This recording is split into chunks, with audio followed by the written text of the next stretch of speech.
Well, here with Liam O'Keefe from Credit Agricole. So, Liam, at the moment in time with the European financial crisis, what is the current lending like for project financing for renewable energy projects? Have the number of sectors and geographies that banks are willing to lend to contracted as a result?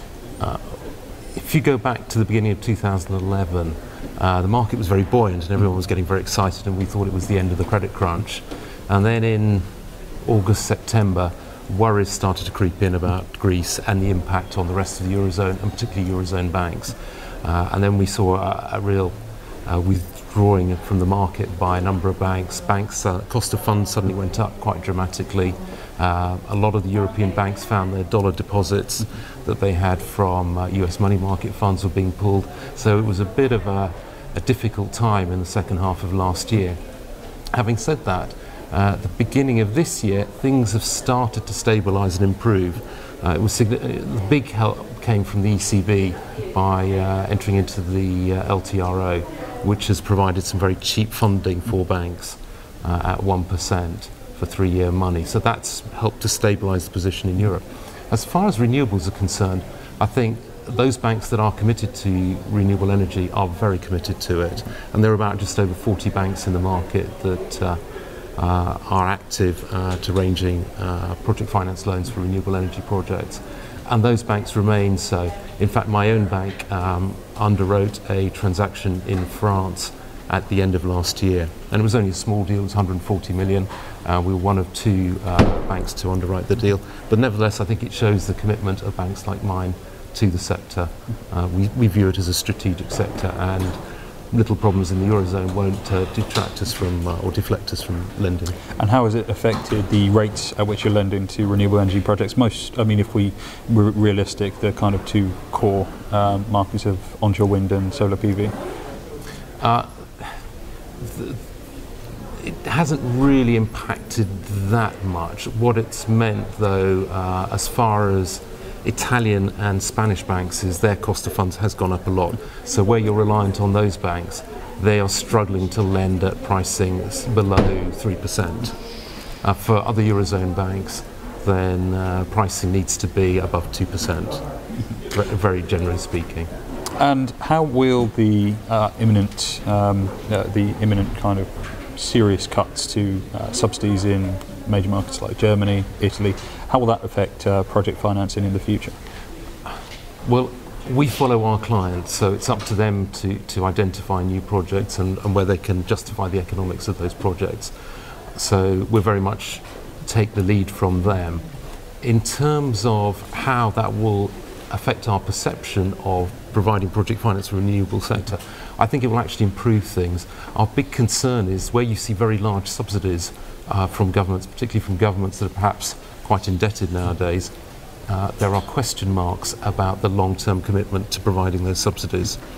So the sooner that renewable energy can move to a position where it is no longer reliant on subsidies, the better from the lender's point of view. Is there a possibility that we'll see increasing amounts of project financing, certainly on the debt side, executed post-operations rather than pre-construction? As far as banks are concerned, banks are generally comfortable with taking construction risk, provided you have a good contractor there who's on a fixed price turnkey construction contract. Where you have projects, offshore wind for example, where you can't get that fixed price turnkey construction contract and someone providing a full wrap for the construction risk, that's much harder for banks to take. Having said that, banks have been taking a degree of risk on those multi-contract transactions. So it's not a barrier, but it just makes it harder, and there aren't so many banks with the same appetite to take that sort of risk. Absolutely, absolutely. And for developers working in the space right now, how do they make their projects more viable for project financing? Well, first of all, we like to see good quality developers, good quality sponsors who have a track record of what they're doing. They have the technical and financial resources to implement those projects, particularly when you're in the more difficult areas like offshore wind and maybe some of the biomass projects that may have particular risk issues related to them. But so the key for us is the sponsors. Provided the sponsors are good, that's important. Then in terms of the technology, we want to see proven technology that has a track record and that we can look to and analyse and be comfortable that it will last for the life of the loan.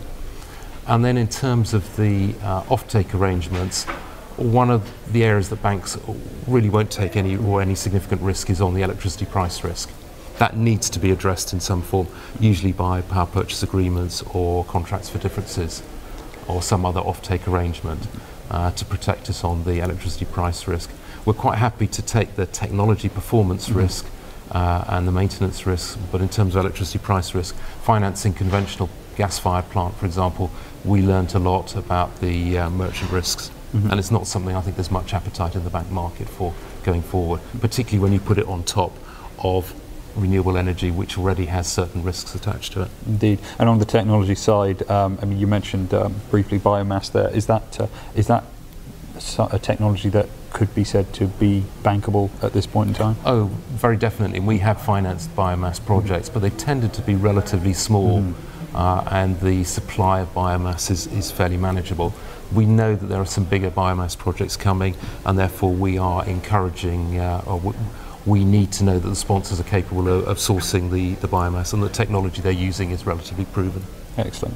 Well, Liam, thanks very much for your time. My pleasure.